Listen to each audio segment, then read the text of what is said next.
Good morning class third. आज date है 25 जनवरी 2021 और आज की आपकी कार्यपत्रिका है हिंदी की कार्यपत्रिका, जिसकी क्रम संख्या है 153 153। ये है आपकी पाठ्य पुस्तक रिमझिम की कार्यपत्रिका। इसमें सबसे पहले आपको विद्यार्थियों का नाम वाली जगह पर अपना नाम लिखना है। यहाँ पर अपनी शिक्षिका का नाम लिखना है और यहाँ पर अपना क्लास का सेक्शन लिखना है। ठीक है, अब देखिए, आइए इस वर्कशीट में देखते हैं कि हमारे पास इस वर्कशीट में करने के लिए क्या है और ये वर्कशीट क्या सिखाने के लिए हमें भेजी गई है। नमस्ते प्यारे बच्चों, आशा है कि आप स्वस्थ होंगे। क्या आप जानते हैं कि कल कौन सा दिन है? जी हाँ, कल है देश का राष्ट्रीय त्यौहार गणतंत्र दिवस, जिसे हम रिपब्लिक डे के नाम से भी जानते हैं। क्या आप जानते हैं गणतंत्र दिवस भारत का एक राष्ट्रीय पर्व है।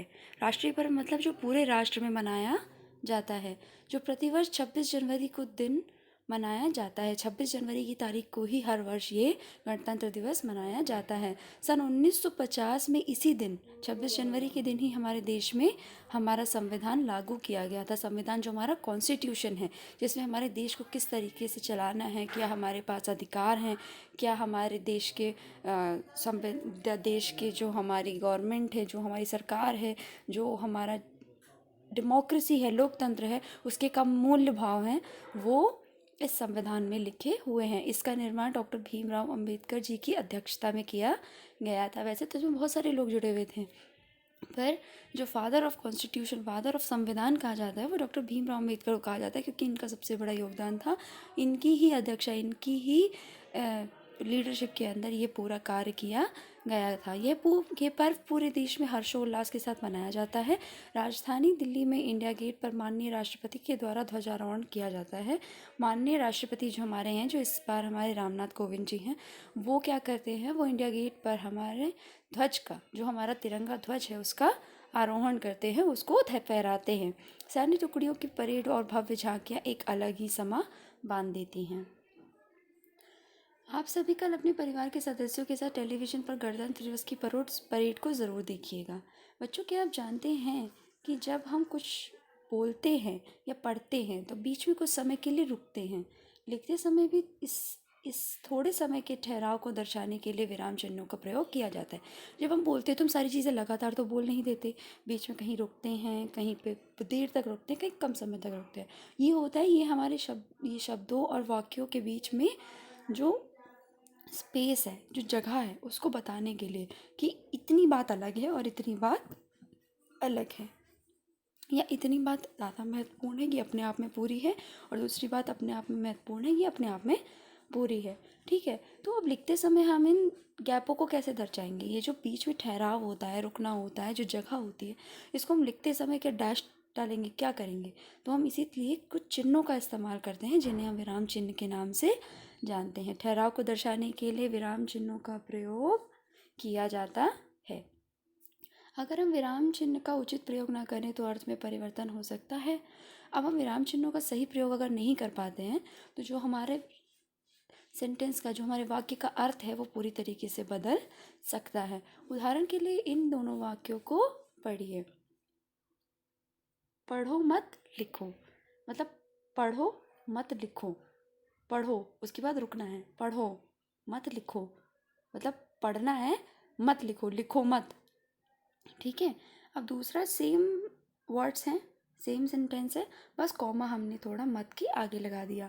तो अब इसको कैसे पढ़ा जाएगा? पढ़ो मत लिखो, पढ़ो मत लिखो मतलब पढ़ना नहीं है, लिखना है। यहाँ पर था पढ़ो मतलब पढ़ना है, मत लिखो लिखना नहीं है, बट यहाँ पर पढ़ो मत मतलब पढ़ना नहीं है, लिखना है। समझ में आया? क्या आपने देखा कि एक छोटे से विराम चिन्ह की वजह से दोनों वाक्यों के अर्थ में कितना परिवर्तन आ गया? जो चिन्ह बोलते या पढ़ते समय रुकने का संकेत देते हैं, उन्हें विराम चिन्ह कहा जाता है। आइए सीखते हैं कि लिखते समय इन चिन्हों का किस प्रकार दर्शाया जाता है। कुछ विराम चिन्ह इस प्रकार होते हैं। हमारे पास 4 तरीके के विराम चिन्ह हैं, ठीक है, जो अलग अलग तरीके के विरामों को दर्शाने के लिए इस्तेमाल किए जाते हैं। सबसे पहला है पूर्ण विराम चिन्ह। पूर्ण विराम चिन्ह का प्रयोग एक वाक्य के पूरा होने के बाद उसके अंत में किया जाता है।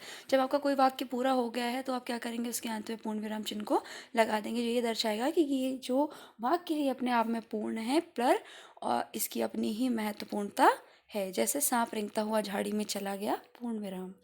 दूसरा है प्रश्नवाचक चिन्ह। प्रश्नवाचक चिन्ह का मतलब है जो किसी प्रश्न के पूर्ण होने पर आते हैं। प्रश्नवाचक चिन्ह का प्रयोग प्रश्न पूछते या लिखते समय वाक्य के अंत में किया जाता है। जैसे क्या तुमने कभी पर देखा है, क्वेश्चन मार्क, मतलब ये सवाल है, ये सवाल अपने आप में पूरा है, इसलिए इसको अंत करते हुए क्या लगाया, प्रश्न चिन्ह लगा दिया। ग अल्प विराम चिन्ह। अल्प विराम चिन्ह होता है कॉमा चिन्ह। कॉमा चिन्ह मतलब जो छोटे विराम को दर्शाता है। अल्प विराम चिन्ह का प्रयोग वाक्य में थोड़ी देर के लिए रुकने के लिए किया जाता है। इसमें पूर्ण विराम से कम विराम दिया जाता है। मतलब इसमें ऐसा नहीं है कि आपका वाक्य पूर्ण हो गया है, पर आपको कुछ शब्दों के बीच में बताना है कि ये अलग अलग है, उनकी भिन्नता को दर्शाना है, इसलिए आप उनमें अल्प विराम लगाते हैं। जैसे सांप, घेंगा और कछुआ रेंगने वाले जीव है, पूर्ण विराम। अब सांप, घेंगा और कछुआ ऐसे थोड़ी बोलेंगे, सांप, घेंगा और कछुआ रेंगने वाले जीव हैं। तो सांप और घेंगा के बीच में ये गैप आ गया कि सांप और घेंगा एक नहीं है, ये अलग अलग भिन्न भिन्न प्रकार के जाति हैं।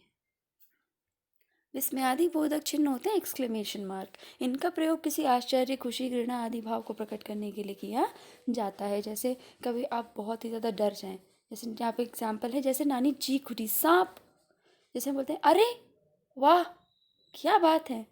तो ये जो ऐसे भाव वाले शब्द होते हैं जिसमें आश्चर्य, खुशी, घृणा जैसे भाव प्रकट होते हैं, इनके आगे क्या लगाया जाता है, विस्मयादि बोधक चिन्ह एक्सक्लेमेशन मार्क लगाया जाता है। प्रश्न 1, 5 की इन पंक्तियों को बोलकर पढ़िए और खाली जगह पर उपयुक्त विराम चिन्ह लगाइए। मैंने कहा नानी देखो मैंने सांप पकड़ा है। मैंने कहा नानी देखो, नानी देखो मैंने सांप पकड़ा है, पूर्ण विराम। यहाँ पे क्या हो जाएगा, नानी देखो मैंने सांप पकड़ा है। नानी चीख उठी, सांप, अब सांप क्या है, नानी चीख उठी, नानी क्या है, नानी का भाव है डर जाने का, तो क्या आएगा, एक्सक्लेमेशन मार्क।